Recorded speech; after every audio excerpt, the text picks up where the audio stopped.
So thank you very much for being with us. It's great to be on a very esteemed panel with Mr. Ajay Shankar and Mr. M.K. Venu. Very interesting topic. We are going to discuss manufacturing and the state of Indian industry. Very difficult to not keep it partisan and political, but I will try not to, and I will let the gentleman do the batting for this topic. But largely, we'll try and keep it factual. We'll, of course, call out the government and what ails our industry, because plenty does. And I remember, I think about a kilometer away from here in 2014, at Vigyan Bhavan, the Prime Minister made this grand call of Make in India. It was a blitzkrieg of a slogan. There was a lion that was launched with it. That lion was visible everywhere. But it seems the lion is not roaring. And why is the lion not roaring is where the problem really lies. What's ailing Indian industry and what's ailing manufacturing are two questions that we will try and find answers to over the next 45 odd minutes. We're going to try and keep it conversational so that doesn't get boring. If any of you have questions, at the end we'll perhaps take them and try and answer some of those. But just to set the context, where are we on manufacturing and why does manufacturing matter? There are plenty of people who turn around and tell you manufacturing doesn't count, but manufacturing actually matters for a large population like ours. And of course, both gentlemen can feel free to refute me, but manufacturing matters because manufacturing offers the kind of jobs that can absorb a lot of our youth. So our demographic dividend that we keep talking about can be absorbed by manufacturing. Manufacturing used to be about 17% of the GDP about 10, 11 years back. It has slipped to 12.5%. So despite a publicity blitzkrieg, despite 10 years of Make in India, despite that lion which is not roaring, manufacturing hasn't picked up. Has the government made an attempt? Yes, they have. I mean, first with the whole initiative and the branding of it and it being everywhere. Then about 2 years back in the budget, there were 3 odd schemes on PLI, production-linked incentive schemes. They were supposed to create 2 crore jobs. That hasn't happened. There was an internship scheme that the government launched, which was supposed to create 1 crore internships. Only 10,000 odd internships was taken. So the real question is, why is manufacturing ailing? Why does manufacturing matter? And the state of Indian industry. It is not as if Indian industry is struggling. Indian industry is sitting on good bottom lines. There is good profit that they're making, but they're not investing it in India. The outbound FDI from India 2 years back was $14 billion. That went up last year to $24 billion. Our net FDI has turned negative. So the amount of money coming into India vis-a-vis the amount of money that's going out has turned negative. There's more money going out than what's coming in. And I think these are some of the questions that we will perhaps discuss over the next 45 minutes, including what happens to manufacturing in the new regime, in the new paradigm of a trade deal.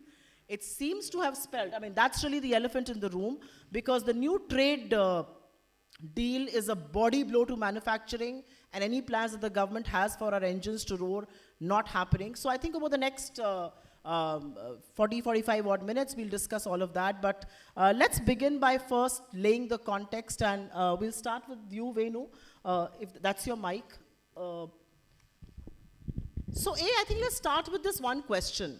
Why does manufacturing matter for a country like ours? There are plenty of naysayers who will say, we are a service-led economy, let's focus on that. I'm not one of those, but what is your take? Well, the economic development experience around the world, that history of development around the world shows there's ample evidence to show that every country which has developed into an industrial, reasonably powerful industrial empire, they have gone through the phase where manufacturing would have peaked as a ratio of GDP. Whether you take China as a more recent example among emerging economies, you take South Korea, even Malaysia, East Asian giants, or if you take some of the European manufacturing powers, Germany, etc. Everywhere manufacturing as a ratio of GDP had gone up to, I would say 30, 35+%. China was around 40 at its peak. But the strange thing about India is that our manufacturing never really sort of fired, and we got stuck at whatever 15% as a ratio of GDP, and if this government came and Mr. Modi's big announcement, first big claim was that they'll take it to 25%. As Supriya said, it was 16 odd percent when in 2014. Now it's gone down to 12%, right? 17, yeah, 12%. Now that's a huge fall, you know. So manufacturing is. I mean, there are several reasons for it. Bad policies, arrogance, deliberately pushing policies which had nothing to do with, like for instance, there is data to show that after demonetization, some 6 million, small and medium enterprise, the units are shut down. That was like that was shooting yourself in the foot, right? So totally avoidable. So mistakes were made, and my broader take is that this government really never had an industrial policy. It had knee-jerk policies at different times. ये नहीं काम करा तो वो कर लेते हैं, वो नहीं तो ये. Then suddenly PLI hardly covered some big industries, maybe 6-7% of whose contribution, sector's contribution to be about 5-6% of GDP. Nothing substantive. So what have we ended with? Now, to examine what we have ended with in 10 years, I would like to quote a very vigorous advocate of Modinomics, an economist called Surjit Bhalla, who's written a piece in the Mint 2 days ago, where he admits that over the past many years, he says, this government, that is Modi government, has done very well with redistribution policies, which is basically buying votes, right? So, good redistribution, cash transfers, etc. But it has failed. Bhalla says it has failed in firing private investments. Now, firing private, and he gives data. He says that private investment today is 10 percentage points lower than what it was in 2010. Now, there can't be a bigger indicator of this government's failure, right? Private investment, 10 percentage points below what it was the peak of UPA to 2000. This is Bhalla quoting. I'm quoting Bhalla because it's good to empathize with, the economists on the other side. And then the second thing he says is that FDI has been depressingly low. This is something the economic surveys also said.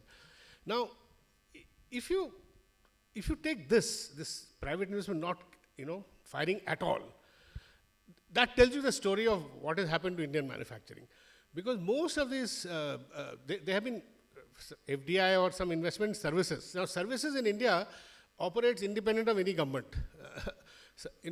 That's my belief. Software, there's that, GCCs, the big GCCs which are coming to India are coming irrespective of any government, because there are foreign companies setting up their, back offices here. So, that's why service exports are firing.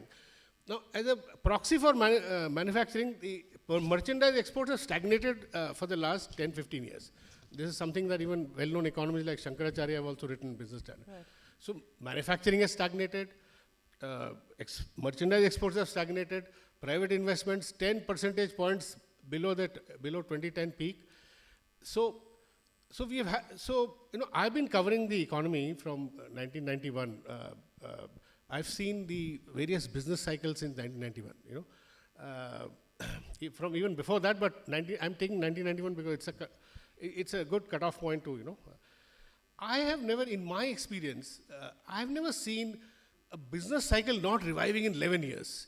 I've reported recessions, Asian financial crisis, late 90s recession, the recovery happened, right? 2002, boom. Then there was a financial meltdown, 2008, downturn for a while, recovery happened.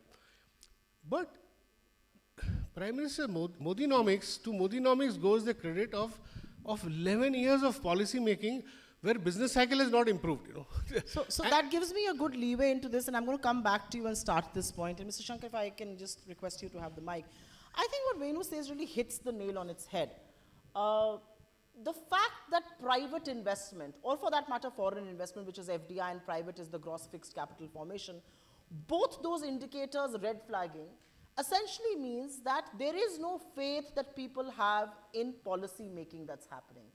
Because investment is an act of faith, and there are no two ways about it. People, absolutely, right? And people are not willing to put their money where their mouth is. 10 out of 10 industrialists will sit on a TV channel and will give the budget 110, but when it comes to putting the mullah, not many people are doing that. So there are two questions I have of you. The first question is, do you believe one of the things that ails manufacturing or the industrial policy at large in the last 11 years is that the government perhaps is too led by its own echo chamber. They are not willing to accept and they are not willing to acknowledge that there is an issue. Like when you said, things go down and then they go up. But in this government's mind and the cheerleaders around them, everything is so hunky-dory, sab changa si.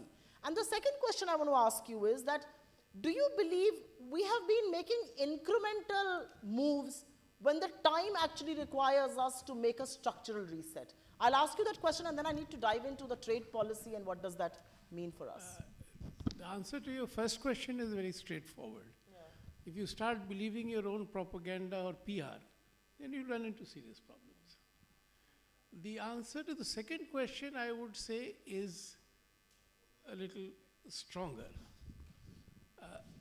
You said that share of manufacturing has been coming down. I would stretch that to say that we are actually experiencing deindustrialization in relative terms. And to understand the context, domestic as well as global, I think we need to look at what is happening to the global economy, where China is now by far the cheapest, most efficient, competitive manufacturer for the whole world. What Mr. Trump has done is to recognize this and do what developing countries used to do, seek infant industry tariff protection. Now, if you look at the trade with China, in this century it has gone from about 2 billion to now 130, 140 million, completely balanced in their favor, and similar to the trade which in the early 19th century the East India Company and the British Empire had with us. Now, we are not willing to see this problem seriously. And till we look at it seriously, there is going to be no solution. Now, the reason you mentioned PLI, so I'll just make a very small point there. The PLI is a mixed picture. So what the PLI has done, and I'll speak in favor of the PLI, is that it has demonstrated what many of us have always believed, that India can be great in manufacturing. So Apple has done it. They've shown it in 4 years that you can produce on scale, cost on scale, and serve the global market. Now, 100 years back, we had a globally competitive textile industry. The belief that the Indian is not capable of being a good worker and our natural advantages and services has done us great damage over the last 30, 40 years. Because the Indian worker can be as good as the best in the world. So we have to ask ourselves what is wrong in our policy, what is wrong in our incentives. And we have a long tradition of not being able to support labor-intensive manufacturing. Our whole entire economy is in favor of big capital, big industry, capital-intensive growth. And unless we go back to the drawing board and think through the fundamentals, I see very little hope in the short run. No, that's an interesting point. And before I go back to Venu, just for the House to ponder over some numbers, in 2014, our trade deficit with China was at $37 billion. Today, it is at a massive $116 billion. Our dependence on China has grown manifest, and I will just give out some things. And just to take a point from what you were saying, Mr. Shankar, yes, Apple has demonstrated that we can, but we're still not manufacturing, we're still assembling. So is the semiconductor industry, we're still assembling. We are not manufacturing. And whatever little we are assembling, we are so dependent on imports from China that our import balance has shifted in their favor. But Venu, I really want to dive into the elephant into the room, and that is the trade deal. And you've, of course, analyzed it deeply. I think Rahul Gandhi made some fantastic points in Parliament yesterday. Apart from crushing the farmers, and I will also talk about that because you can't not talk about the farmers and only speak about manufacturing. This is a body blow for manufacturing because you are essentially, I mean, the trade deal fine print or the bold print essentially tells you that you were importing, you were importing $40 billion from us, you will now import $140 billion from us.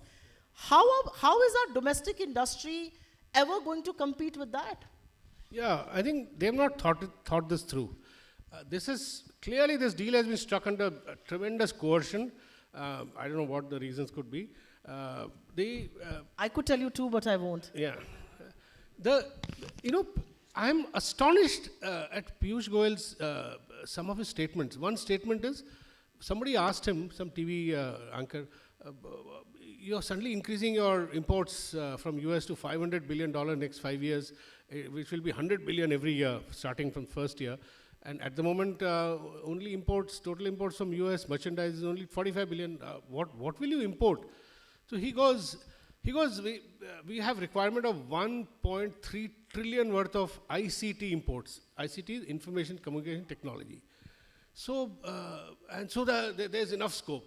So then, as Supriya says, then what are our ICT guys doing? You know, if everything is coming from there, I mean, you're already committing. It is a bit like vendor financing. You know, the US will give us loans and we'll import.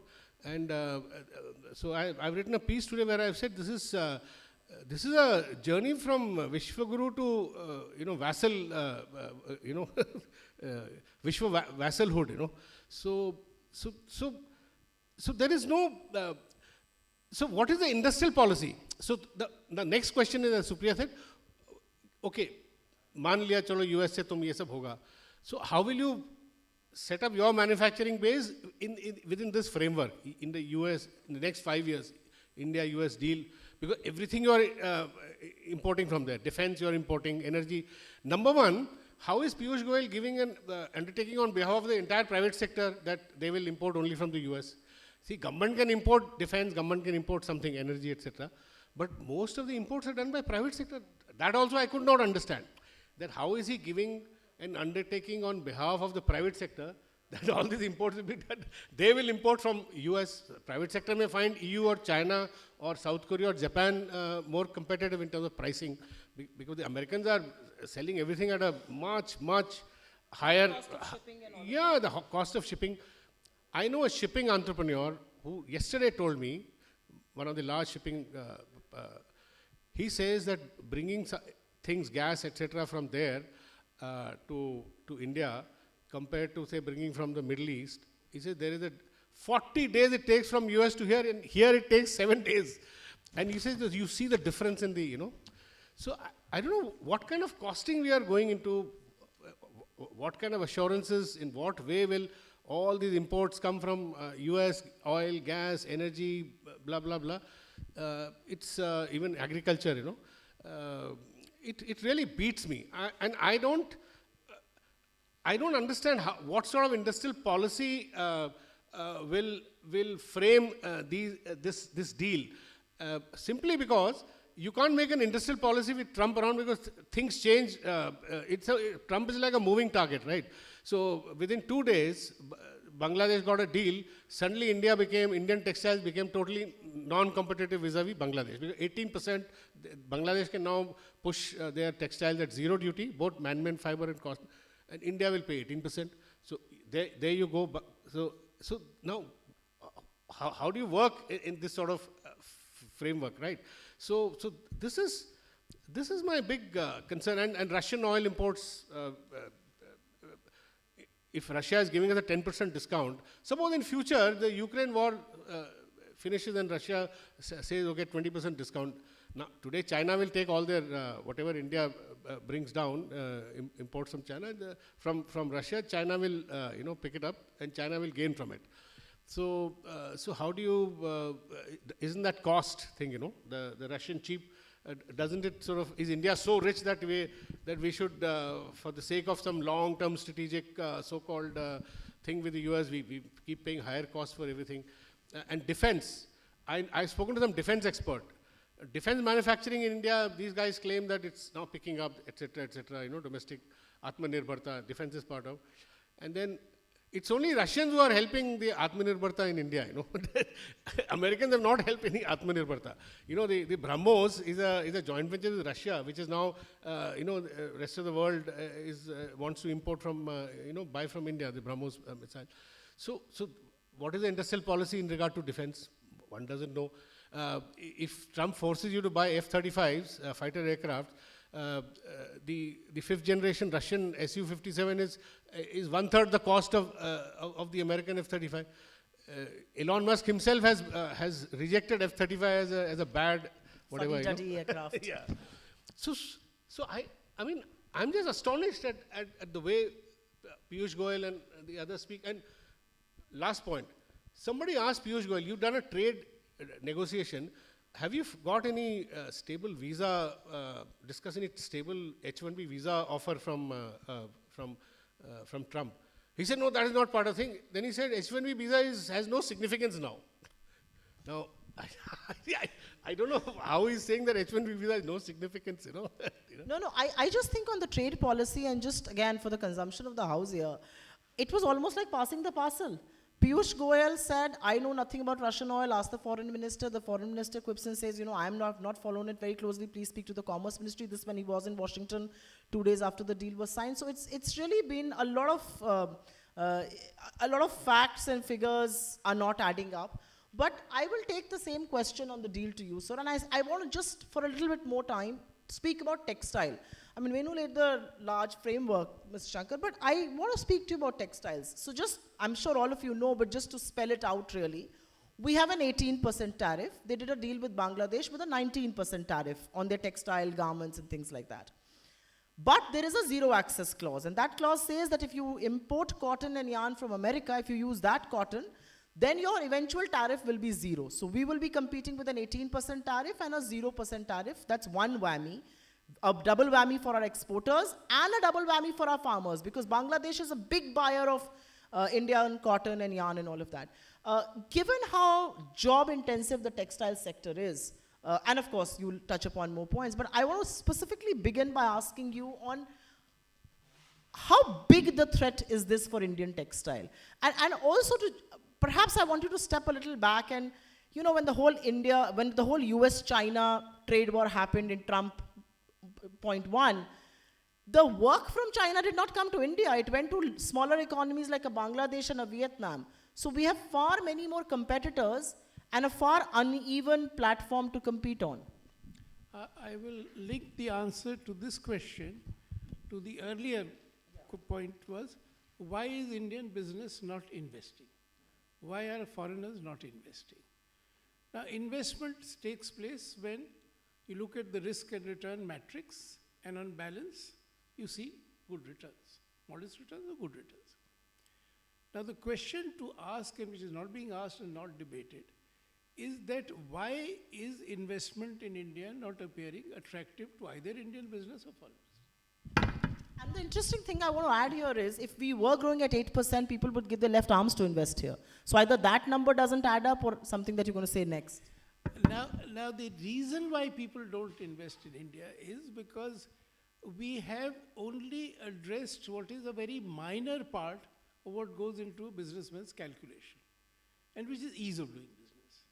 Ease of doing business, yes, there is a cost, there is a transaction cost and time. But the real issue is cost of doing business. And I remember a foreign investor when I was government telling me, everybody cribs about Indian infrastructure, potholes, this, that, and the other. But I'm here because I expect to make money. Now, the thinking that what is it that will lower the cost of production, lower the cost of doing business, and therefore make it profitable for people to invest in India, that question is not being discussed or addressed. I'll give you one simple example. Logistics, everybody says, is a major cost. Our logistics cost a few years back was reported to be twice that of our competitors in Southeast Asia. What is the foremost component of logistics cost? Transport. Now, diesel and petrol should be at the lowest level of the GST, if you are rational.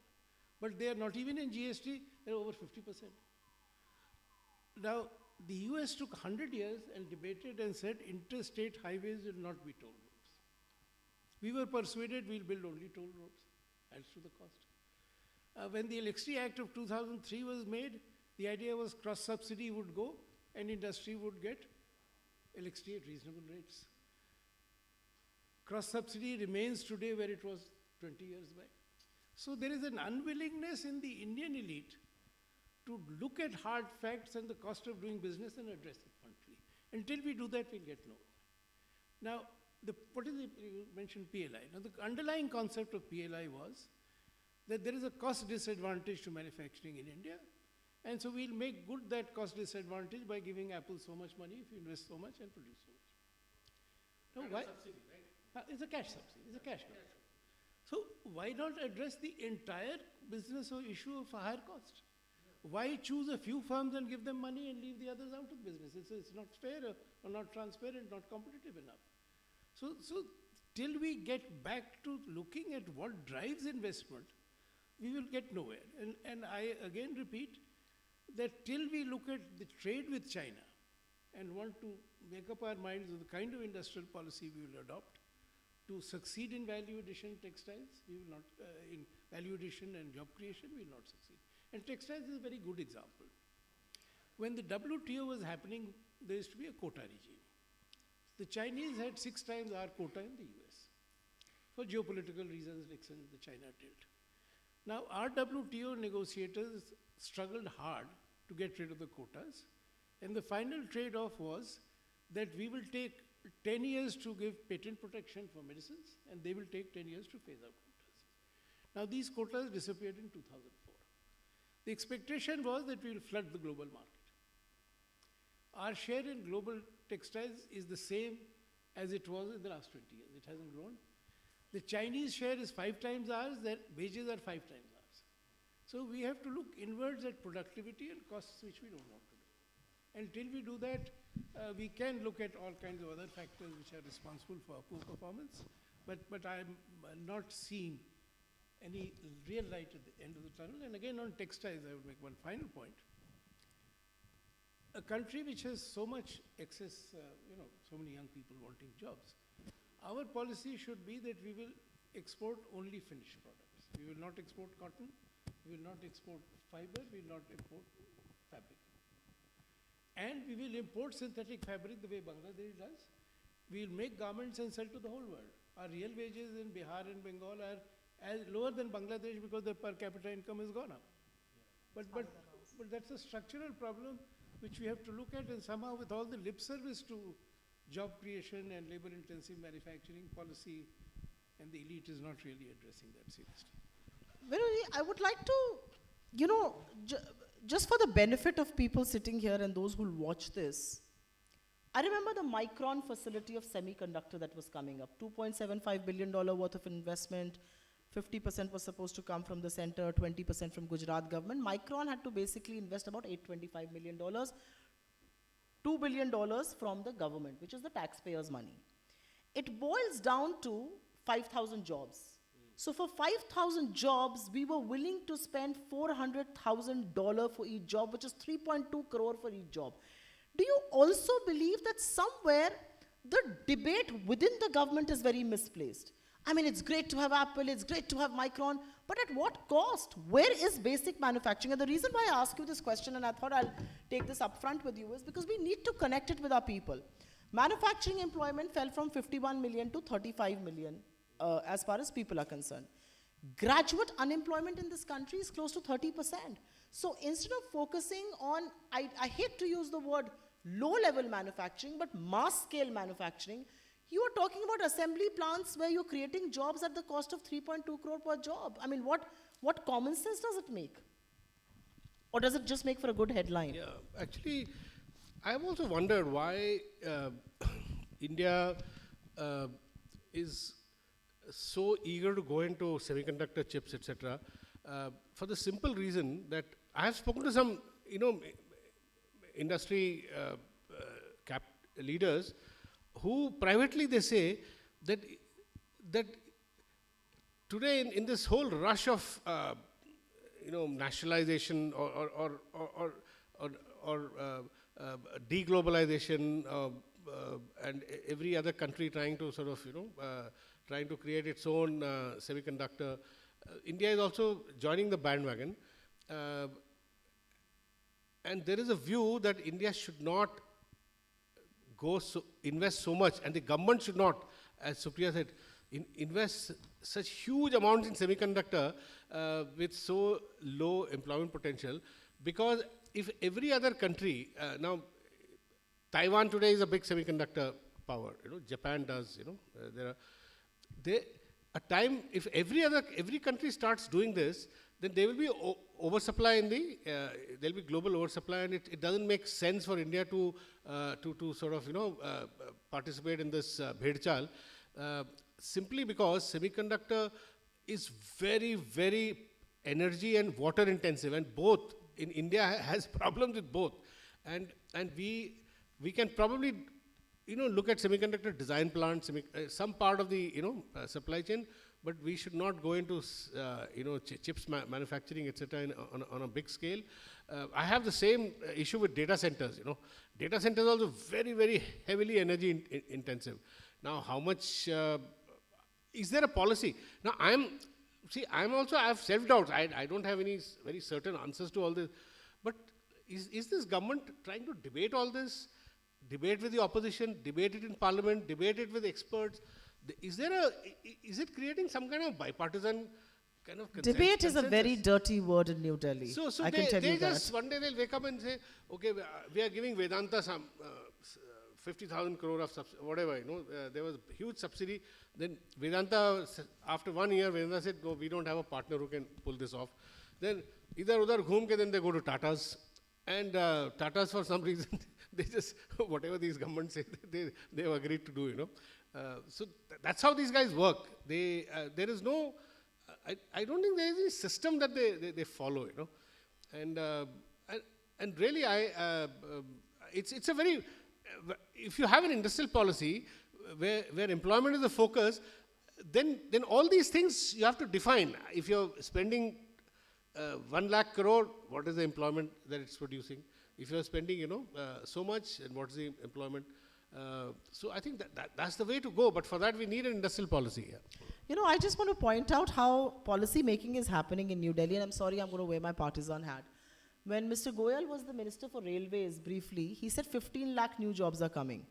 Then when he became Minister for Textile in 2016, he said 60 lakh jobs are coming. Then there were 40 lakh jobs that were coming in the leather and the shoe industry. Now, of course, there are multiple jobs coming with this trade deal, but I'm not going to make this political. The question that I want to ask you is, this very government tried to increase the trade barriers. The protectionist instinct came in, the import duties went up. So that was one part of what they were doing. The other part of what they're doing is the trade deal that, all of us have discussed in great detail, of how we are really throwing open the Indian market to the Americans and mechanized American farms that are going to crush our farmers, big commitments to importing, which will reduce our trade surplus to a trade deficit. How do you marry the two? I mean, how do you reconcile the fact that the same government that was increasing import duty and other non-trade barriers has today just thrown open the market for Americans to exploit, and perhaps at the end of the next 2, 3, 4, 5 odd years, we'll understand the kind of damage it would have done to the industry and to employment? I won't go there, but let me try and give some clarity to the phrase industrial policy. Sure. It has finally become fashionable. Now, it's quite interesting. The US made it an unusable word when their MNCs dominated the world. They pushed through the WTO and free trade. Now that China has succeeded in manufacturing with smart industrial policy, the phrase industrial policy is back in fashion. And the US is trying to practice industrial policy. But what are the key elements of industrial policy which need to be thought about? So let me take a few minutes to just give you a snapshot of what made the real success stories in industrialization possible post-World War II. There are very few success stories. Japan, it was industrialized before the war, recovered very fast. Korea followed Japan, and then now China. Now, Japan and Korea were very clear. They will close their markets, both for trade and investment, legally, illegally, tariff, non-tariff barriers, and they will create companies which are good enough for the world. So I will quote a phrase which I picked up from a Korean professor. Brazil and Japan started making cars at the same time. The Brazilians wanted good cars, and they got good cars. Volkswagen makes the cars there. The Japanese said, we will make shit cars, we will drive shit cars till we learn how to make good cars. Korea followed the same. And when I was last in Korea many years back, they said, we are now successful enough, so we've opened up to trade and we will now thinking of opening up to FDI. Now we haven't followed that route. China was smarter. They brought in FDI, got their own firms to learn what the MNCs did, and started competing with them, and they've competed successfully everywhere. But the underlying principle of industrial policy has to be national capability. So when Bill Clinton became president, he appointed a lady called Laura Tyson as chief economic advisor, and he saw her name only because he saw her book in the airports. And the title of the book was